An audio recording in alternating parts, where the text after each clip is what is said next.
Hey guys, it's Melanie and welcome back to my channel. Today I'm going to show you how to make some toy sleeping bags. Very easy, beginner-friendly sewing project. If you have children in your life, they are going to love this project. My kids are obsessed, especially my daughter who has lots of like little toys, and she was using like socks and underwear for sleeping bags. And so when I saw her doing that, I was like, oh my goodness, I just need to make you some super easy scrap busting project. You can make them different sizes for Barbies or different types of toys that you might have. If you want to practice your free motion quilting skills, you can even quilt it and practice your skills. Very easy project, so let's get going. I'm going to show you all the steps. So what you need for this project is 2 pieces of fabric and a piece of batting measuring 5 by 15. Now you'll see my finished dimensions of my little sleeping bag, but you can also totally adjust this and make it appropriate for your kid's size. So you want to take those 2 fabric pieces and place them right sides together, and then put that spare piece of batting right on top of there. We are going to sew all the way around this piece, but we're going to leave a hole so that we can flip it right side out. I'm going to be using about 1/4 inch seam allowance. You can go up to a 1/2 inch if your pieces aren't cut, like super perfect. Just bump that up to a 1/2 inch seam allowance and sew all the way around. We will be sewing many layers together for this project, so installing your walking foot on your sewing machine might be helpful. I did not go ahead and do that for my example here, but just to let you know, if you're having any trouble, that would be a good option. So go ahead and sew all the way around. Here is where I stopped. You want to leave yourself at least 1 inch. I actually left mine a little small, so a little bit larger than this would actually be better. Back stitch, you want to back stitch at the beginning and the end. Then pull that off the machine, and the next thing we're going to do is clip our corners. So see your corner here, take some nice fabric scissors and clip your corners, all 4 of them.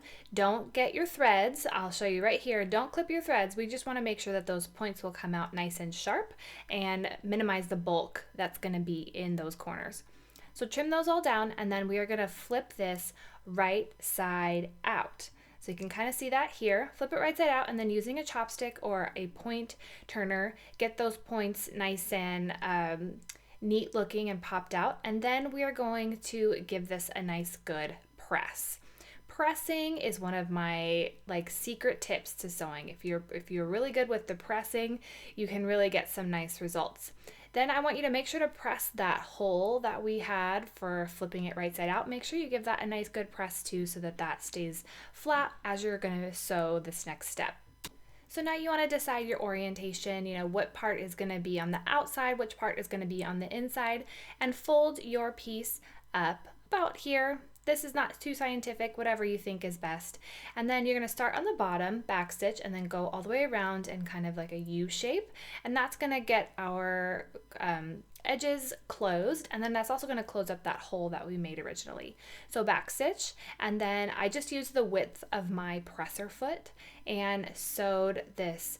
This is where it might be helpful for you to have a walking foot. My machine did okay with this, but I could see how you might have a little trouble if you don't have a semi-industrial machine like I do.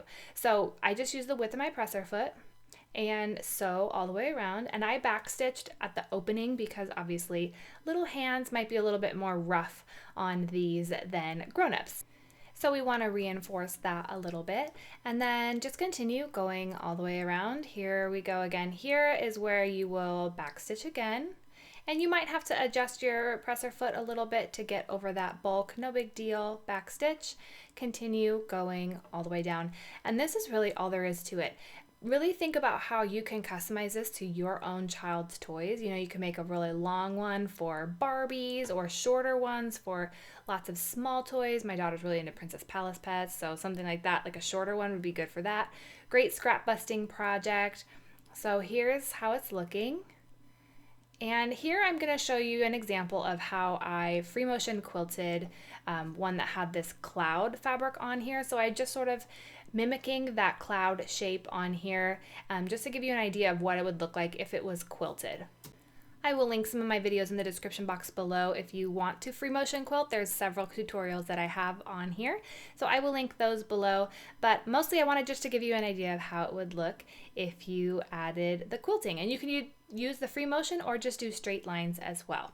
So here I am finishing this up. And then here we go. Here are our finished toy sleeping bags.